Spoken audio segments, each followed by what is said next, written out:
गांव की चौक पर एक पुरानी हवेली थी जिसे लोग खंडहर के नाम से जानते थे। यह हवेली कई सालों से वीरान पड़ी थी। लोग कहते थे कि वहां रात के समय अजीब अजीब आवाजें आती थीं और कई बार लोगों ने वहां पर एक धुंधले साए को चलते देखा था। गांव वाले रात के समय वहां जाने से कतराते थे और बच्चों को उस खंडहर के पास जाने से मना करते थे। एक दिन गांव में एक नए पुलिस अधिकारी इंस्पेक्टर राघव की पदस्थापना हुई। उन्होंने सुना कि खंडहर के आसपास अजीब घटनाएं होती हैं, तो उन्होंने निर्णय लिया कि वह इस मामले की गहराई से जांच करेंगे। उन्होंने अपने 2 सहकर्मियों को साथ लिया और रात के समय खंडहर की ओर निकल पड़े।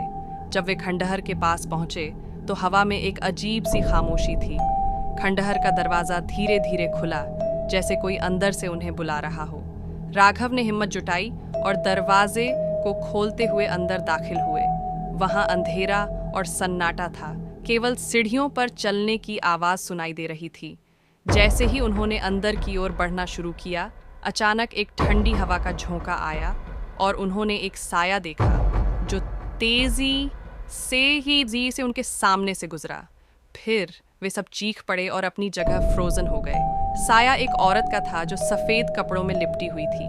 उसकी आंखें गहरी थीं और उसके चेहरे पर एक दर्द भरा हंस था। राघव ने अपने सहकर्मियों को सांत्वना दी और समझाया कि शायद यह सब उनकी कल्पना हो रही है। लेकिन तभी उन्होंने फिर से साया देखा जो अब एक दीवार पर खड़ा था। उसने अपनी ओर इशारा किया। राघव का दिल तेजी से धड़कने लगा, लेकिन उन्होंने हिम्मत नहीं हारी और उस साए की ओर बढ़ने लगे। जैसे ही वे उस दीवार के करीब पहुंचे, वहां एक पुरानी तस्वीर थी। तस्वीर में वही महिला थी जो वे थोड़ी देर पहले देख चुके थे। तस्वीर के नीचे लिखा था, मैंने अपने बच्चों को खो दिया, अब मुझे शांति नहीं मिलती। राघव की आंखों में आंसू आ गए।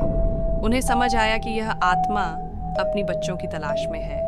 राघव ने अपने सहकर्मियों को बताया कि शायद इस महिला को उसके बच्चों का अंतिम स्थान बताकर शांति दी जा सकती है। उन्होंने गांव के बुजुर्गों से मदद मांगी और खंडहर के पिछले हिस्से में एक पुरानी कब्र मिली। वहां पर एक चांदनी रात में उन्होंने उस आत्मा को उसके बच्चों की याद दिलाने का प्रयास किया। थोड़ी देर बाद खंडहर में एक ठंडी हवा का झोंका आया और राघव को लगा जैसे वह आत्मा अब शांत हो गई है। खंडहर से निकलते समय उन्होंने महसूस किया कि अब वहां की खामोशी में एक अलग ही सुकून था। उस रात के बाद से खंडहर में कोई अजीब घटना नहीं हुई। गांव वाले इंस्पेक्टर राघव को धन्यवाद देते हुए बोले, आपने इस भूतिया खंडहर को शांत किया। इस तरह एक पुलिस अधिकारी ने अपनी हिम्मत और समझदारी से एक दुखी आत्मा को शांति दी।